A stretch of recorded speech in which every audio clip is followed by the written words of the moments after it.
It felt like my soul had been someplace else for a really, really long time. I entered into the eye of the storm of grief that I had been carrying. I began to cry. The littlest thing would just send me into an anxiety spiral that, like, it's just one little thing. Why is this little thing ruining my day? Eleusinia is a unique psilocybin retreat based in Mexico with a focus on meditation, neuroscience, and brain health. I had zero doubt that this was something that I was going to go through and actually do. That self-compassion sort of has trickled into every little part of my life. I hadn't laughed that hard in so long. The profoundness with which I experienced like reality, the magnitude of the beauty was just completely overwhelming. Andy, it's so nice to see you again. Thank you so much for coming to the show. Can you tell the audience a little bit about who you are and why you decided to come to Eleusinia?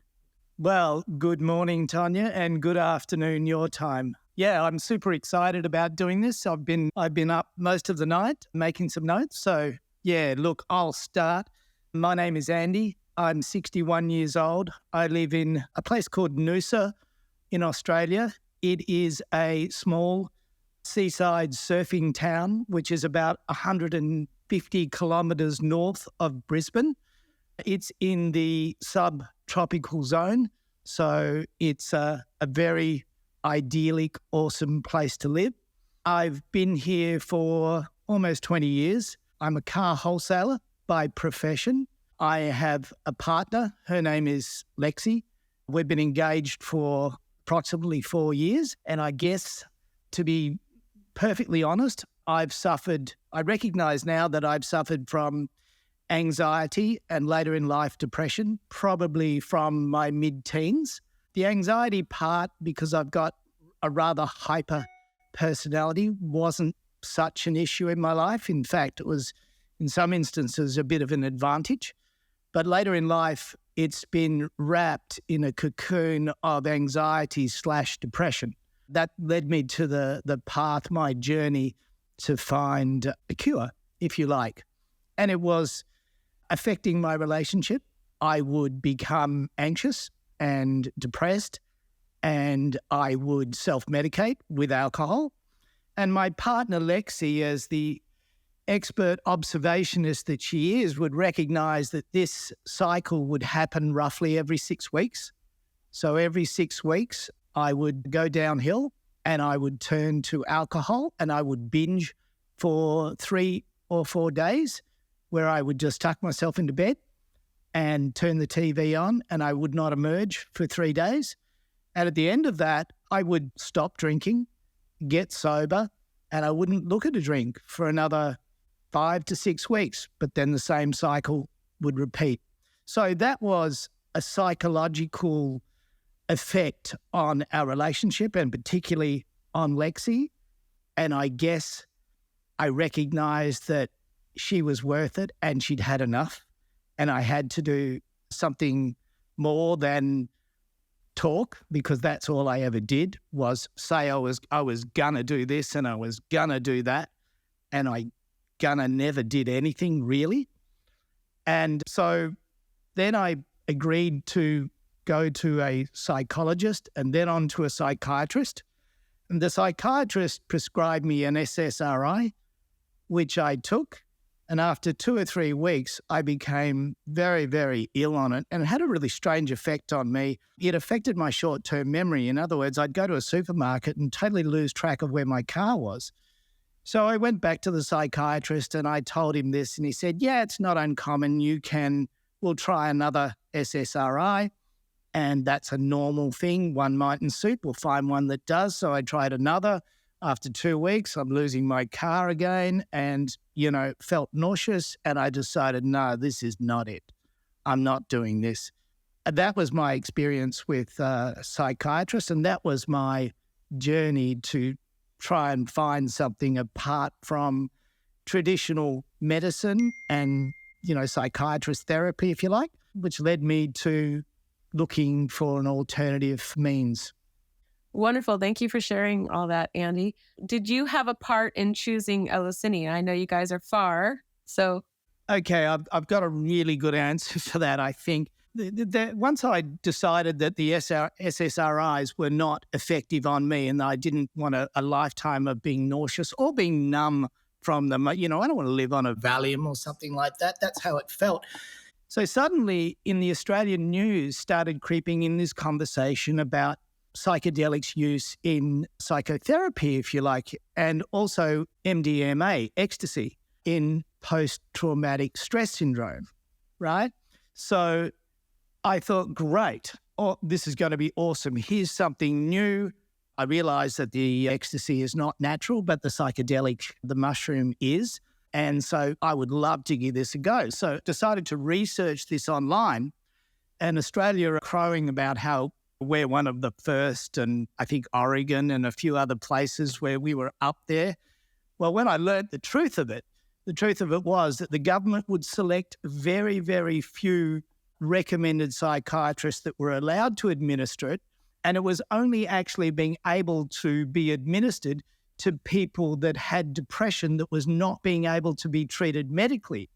So bottom line was, for me, for someone with my condition who wasn't perhaps psychotic, or it would be, years and years and years down the track.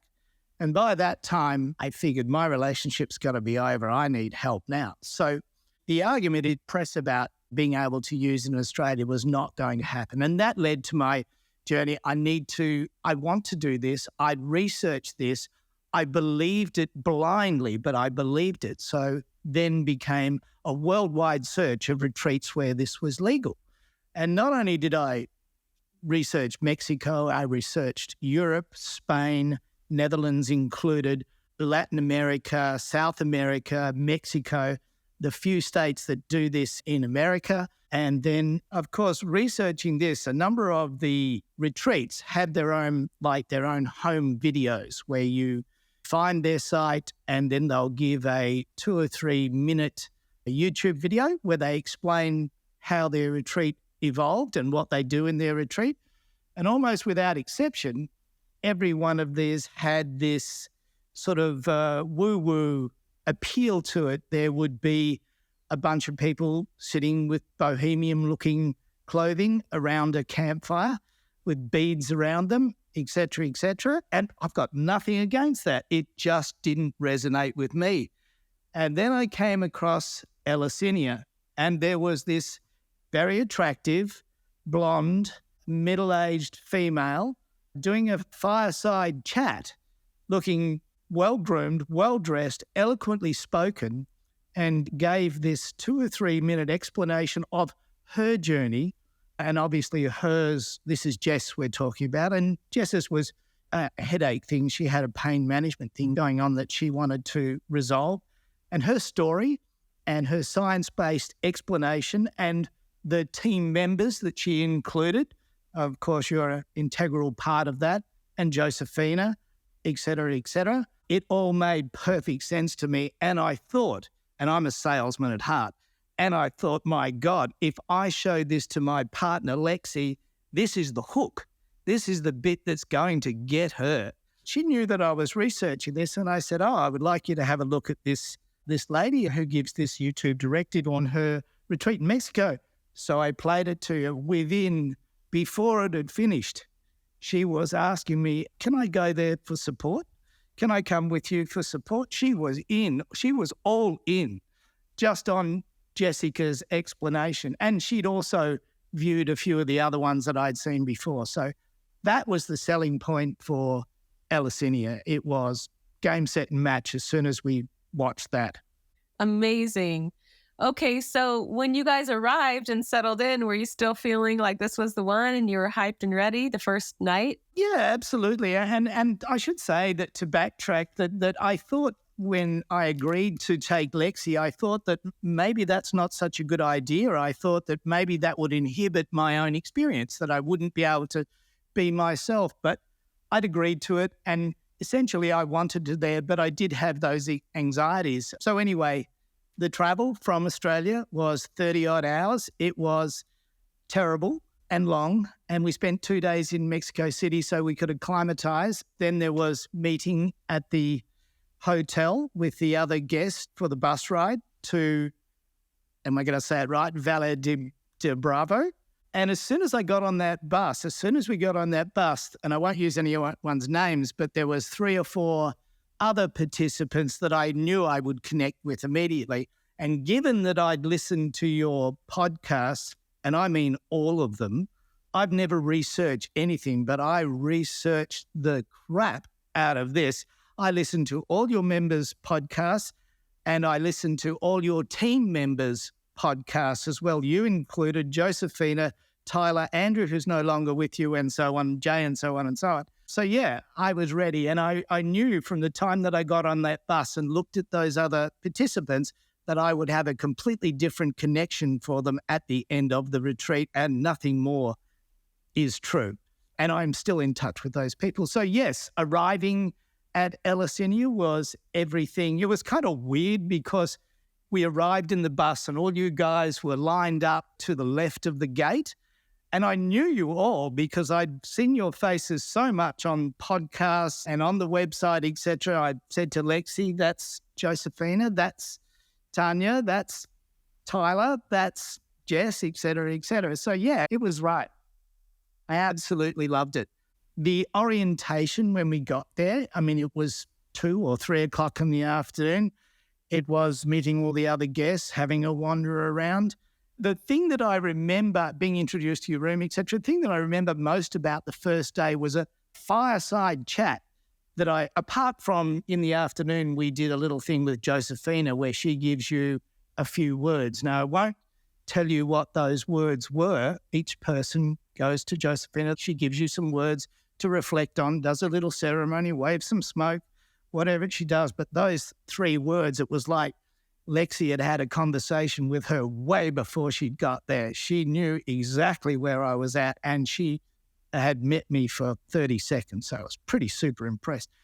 Anyway, that night we're sitting beside the fire, and I think most of the other participants had wandered off, gone to bed, whatever.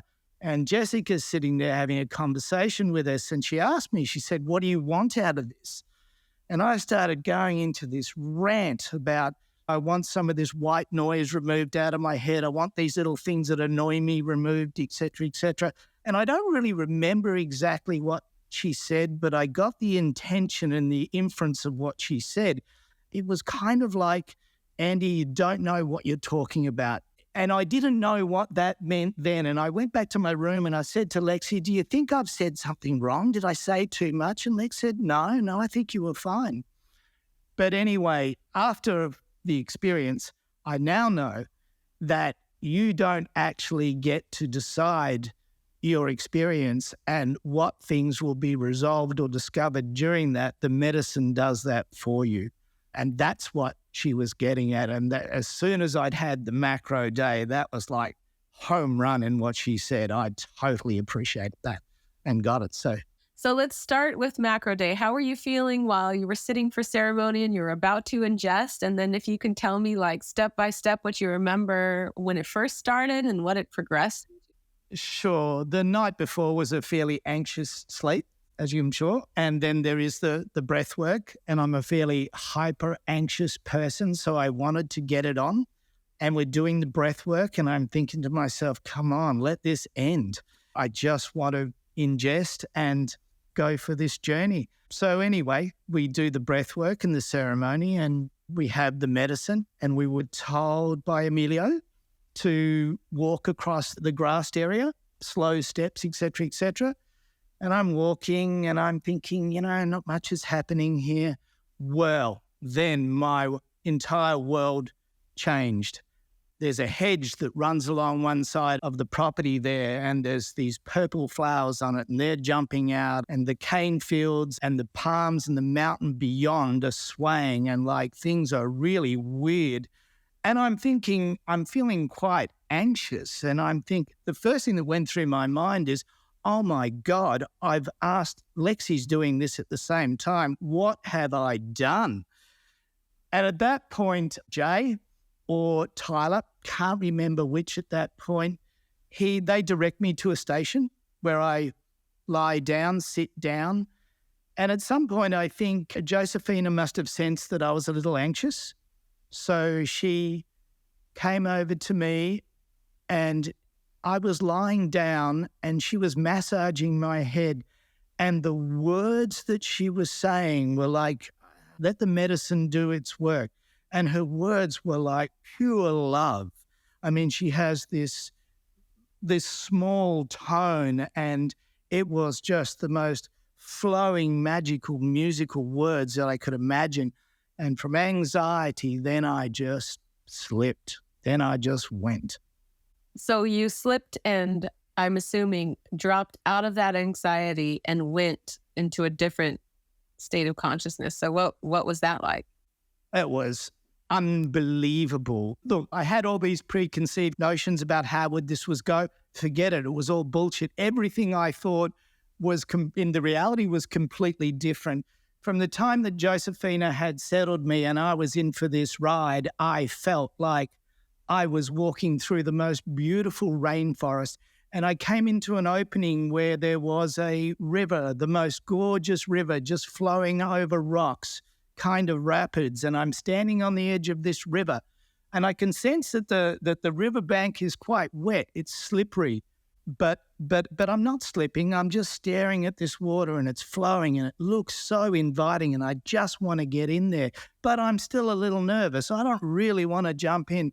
Then I realize that my feet are slipping from under me, and I'm sliding down the bank, and I'm a little nervous, but I'm thinking, well, I've got to go with this. I've got to lean in. And I go into this river, and it's like falling into a room temperature vat of honey. It was just the most delicious cocoon you could imagine. And I'm rolling these waves. It was like one emotional wave of ecstasy after the other. It was fantastic. Wow. And so the challenging part was first settling in. I like how you described that. And then getting through to that space of peace and joy. Now, were there additional challenging parts as these waves were coming and hitting you? No. From then on, nothing was a struggle from there. To be honest, the first 10 or 15 minutes, there was a mixture of anxiety and the unknown. This was the first time I'd ever done that. But from the time where I slipped into that river, and no, there was nothing. I was just free flowing. It was just wild and wonderful.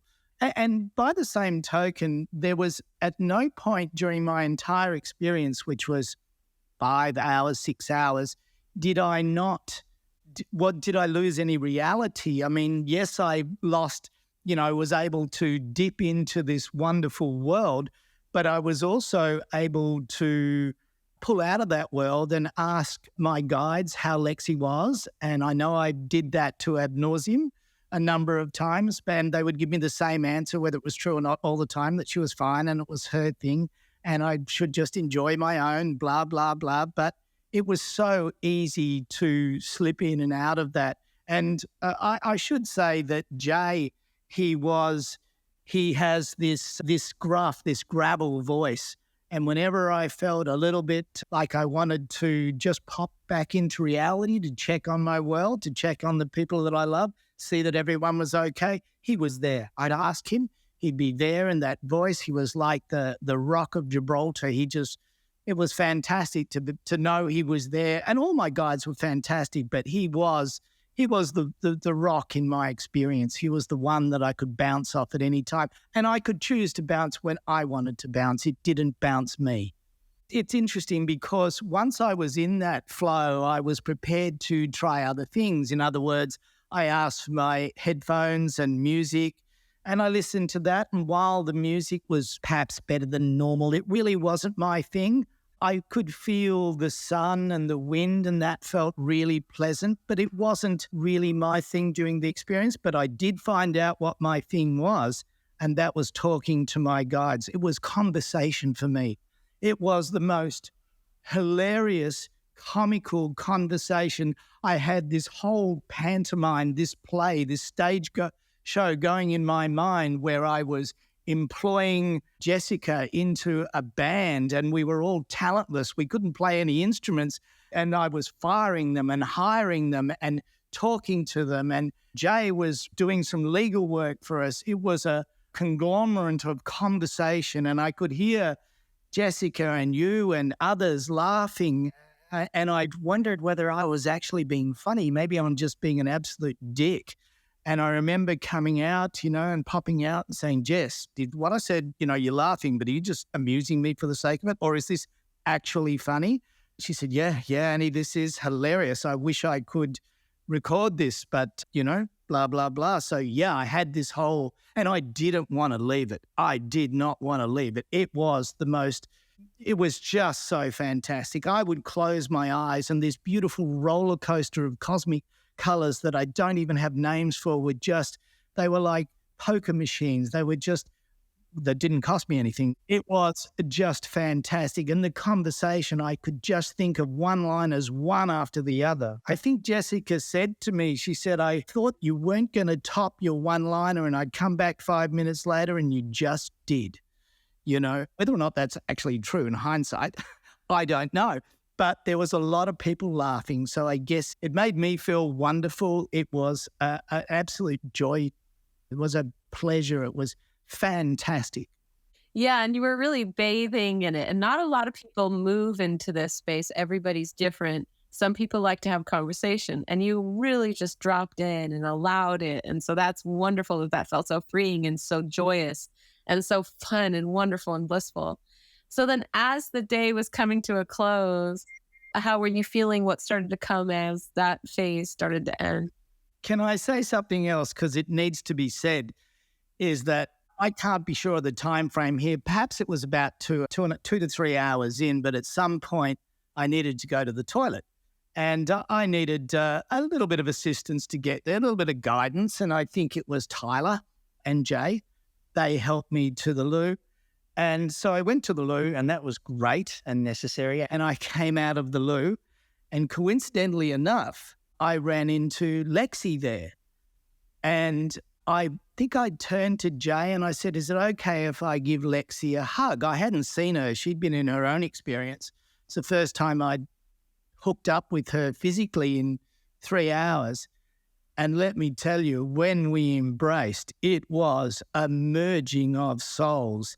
I can liken it to like this, is like during my experience, I had love for everybody around me, for everyone holding my hand, you, Jay, Tyler, Emilio, everyone who was there. And I could have hugged you at any one moment. But the difference between connecting with somebody that you have a historical love for is amazing. It was like our souls just merged together at that one point. The love was outstanding and all-consuming.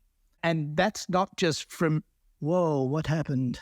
I know that hug was so meaningful for you because you guys took a picture in that exact same spot before you left. So after that hug, what happened? What was the next thing? The next thing was that we returned to our stations, and I immediately jumped back into my pantomime with fellow guides, and it was just fantastic. I loved it. It was so funny and it was great. And I remember looking up to Emilio, and the guy has just got the most empathetic voice and manner. You could not feel love for the guy, for anyone that was holding your hands. And he's just got this beautiful manner, and he's laughing with his accent, and I'm having this conversation, and I can hear Jessica killing herself in the background. And I don't think I ever heard Jay laugh. He is an ex-lawyer, so, who knows? It was lovely to dive back in. And I remember coming out of the experience, and I remember at that point, another participant there I had connected with, and I was now moving around and chatting with him, and we were having the time of our life together. It was just so funny. Yeah, shortly after that, I sobered up, if you like, and connected back with Lex, and we sat at a station and discussed our experience, and we moved around and chatted with other participants. And then, of course, over dinner, we had many conversations. And our prior conversation was that I'd been fucking around with this engagement for 4 years, and I just decided, and we both decided collectively, we're doing it now. All these difficult things that we put in as roadblocks, as red flags here, because Lexi lives 150 kilometres away. I live in the beachside town. She comes up every Friday, goes back every Tuesday, works down there. She's got 2 grown-up boys. And we're thinking, all these roadblocks I put in the way, how do we amalgamate these lives? And the medicine just took those roadblocks and smashed through them with a hammer. There was just no reason we couldn't make this work. So yeah, out of that was a lot of talk about how we're going to get married and how we're going to amalgamate that. And all those little problems, they didn't appear anymore. They were there, sure enough, but they weren't subject matter of something that's going to stop our progress anymore. So yeah, a marriage came out of it. So awesome. So, okay. And so then the next day is integration day, and then you have the DMT experience. How was that day for you? The integration was great. It was a great conversation I had with you. Since then, you've sent me that recording. I've replayed that a few times. I replayed that last night to remember bits and pieces of what I wanted to say today. The DMT for me, the macro was such a hard act to follow. The 4 to 6 hours of pure comedic relief and ecstasy of this warm honey flow and love and conversation and connection with everything conversation-wise was just so good. So DMT, while it was great and while another member described it as a psilocybin on steroids, for me it was good, but it was over too soon. The macro was just so hard to follow. On the other hand, Lexi, she had a great experience. And I remember other participants saying that it was better than the macro for them. And some of them thought the macro was better like me. So yeah, it's different courses for horses. And I know you enjoyed the cultivation course and you've already got that up and going and right, you're excited to continue. Yeah, the cultivation course, I was already geared up. I found that quite counterintuitive when I saw it on the website. I thought, why is this Jess and Tonya, why are these people offering to teach you to make your own medicine? And it sounds counterintuitive to the business model. And I asked Jessica about this and she did explain it. And I certainly understood it where pain management was concerned. You can't be in Oregon or Brisbane or the Netherlands or whatever and have to travel to get another dose, etc. It would be crazy. So I understand why that existed. And she explained it very clearly. And yes, and I can also tell you for anyone listening to this who's in Australia, who needs to get some spores to start, it is perfectly legal to get your spores through the mail, et cetera, et cetera. There is a bit of counter information about that, but if you just Google it, getting spores in Australia through the mail or buying them or passing them on, it is no problem whatsoever. How do you plan to tie this into your personal wellness practice? Like, I know that you said that you have a history of that 6-week phenomenon where you would kind of just shut out the world. Are you ready to notice the signs of when you're feeling like shutting down and you're up and ready for another small mini dose at home? Okay, Tonya, here's the thing. Before, this is going to be a very short story. It's a long story. I'll make it short. Before I found Eleusinia, I'd already decided that psychedelic would be something I'd like to try. So I went on Facebook and found a guy that was selling cow manure because I realized from my research that psilocybin mushrooms grow in cow manure predominantly. There's something in the ingestion system in cows that makes that very favorable. He lives about 30 kilometers from here, so I go there, I buy the 5 bags of cow manure, thinking I could just toss this in the backyard and in a few weeks I'll have mushrooms. Well, that didn't happen.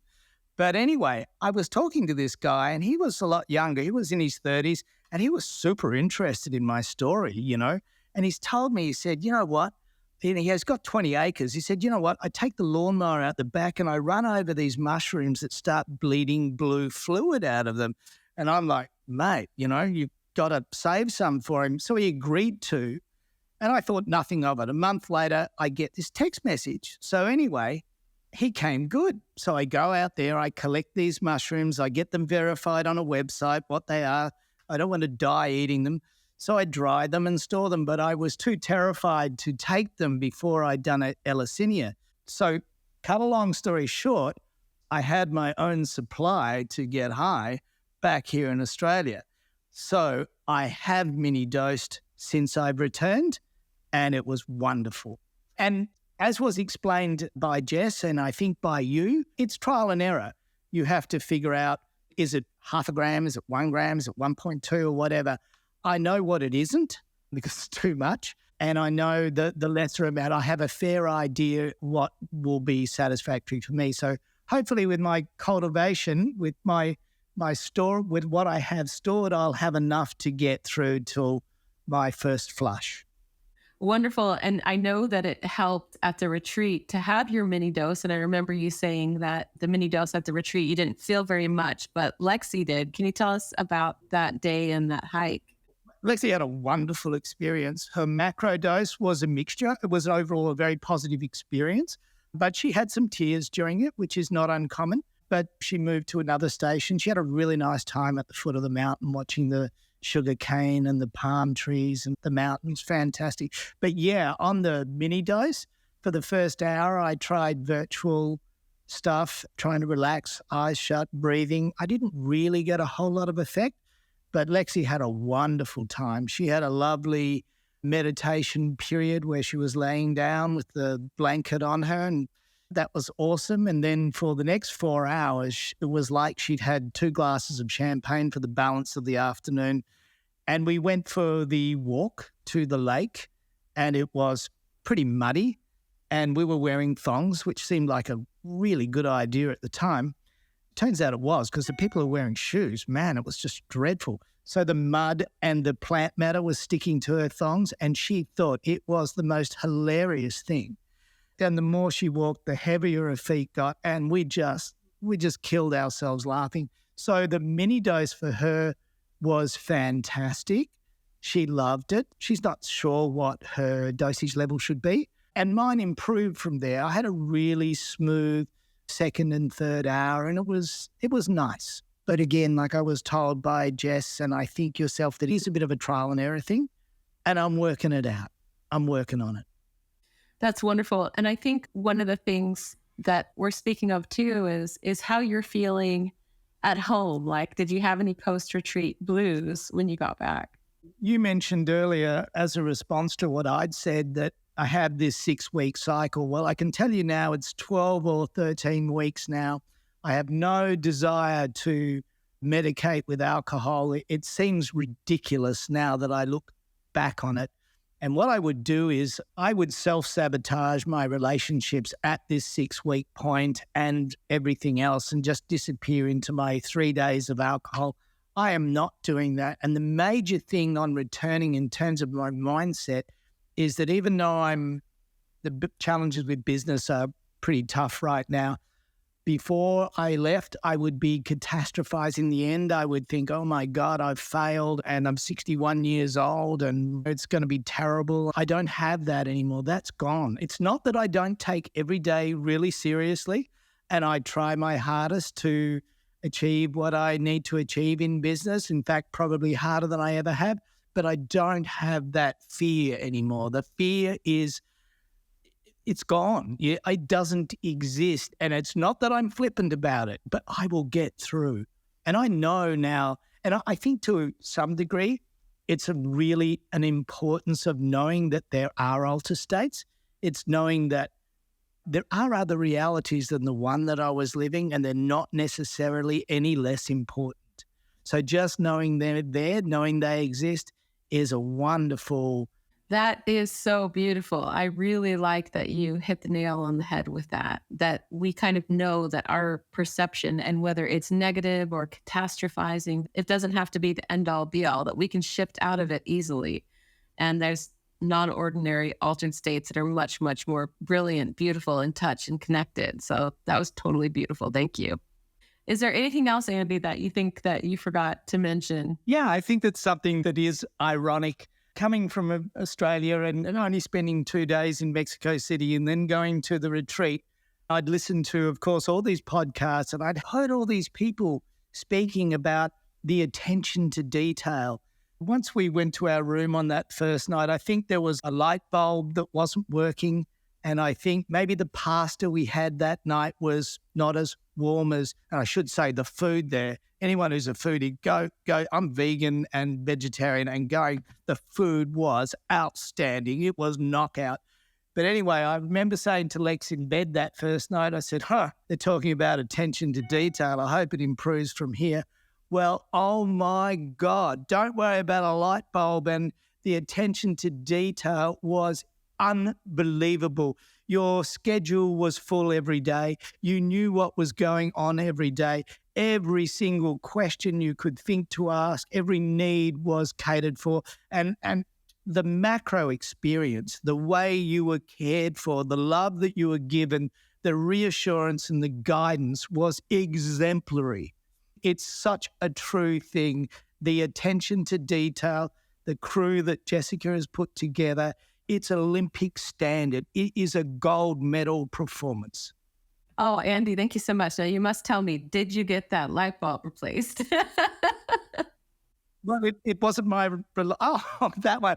No, we just didn't use that lamp. There was like 3 lamps in the room. It was, when I arrived there, I was still caught up in my hustle, bustle life about my self-importance and all those sort of things. I hadn't wound down enough. I was still a neurotic, stressed, argumentative type person. I don't usually research things. I'm guilty of not doing that. I usually jump in. Lexi's the one that researches things, but I research the bejesus out of this. I listen to every podcast, not just Eleusinia's, other ones, and et cetera, et cetera. All I would say is that whatever I expected, it was totally different to what I had imagined, but it was so much better.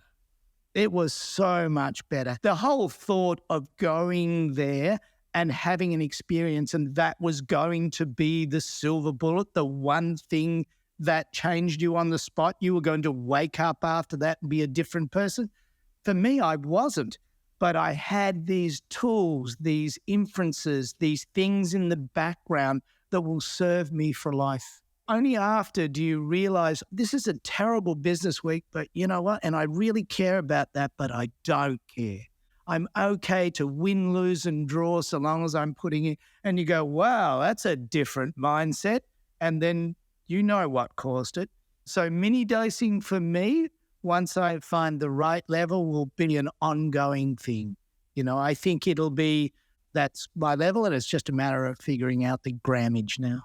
Amazing. Thank you so much, Andy. I love your story because having that conversation of being such a wonderful outlet for you was just marvelous. And we haven't had a guest come on and talk about their experience bathing in this joyful, playful, communicating with others. So you just did such a good job. And it's just a beautiful example of how different our experiences can be. There's a couple of words I didn't want to use, and one of them is profound, and the other 2 words are life-changing. I think it's tired and old, but I will never be the same person, thank God, from my experience at Eleusinia. Oh, Andy, thank you so much. Thanks for coming on. Thanks, you and everybody. It was, wonderful. Thank you all so much for listening. You can find all the information that you need to learn everything about this retreat on eleusiniaretreat.com. We are a retreat that offers ongoing integration support, breathwork classes, and cultivation support after you have attended this retreat. It's an amazing experience that's one of its kind. If you're looking for a science-based retreat, something out of the box, something to change your life, something to add to your practice, this is where you really need to start, eleusiniaretreat.com.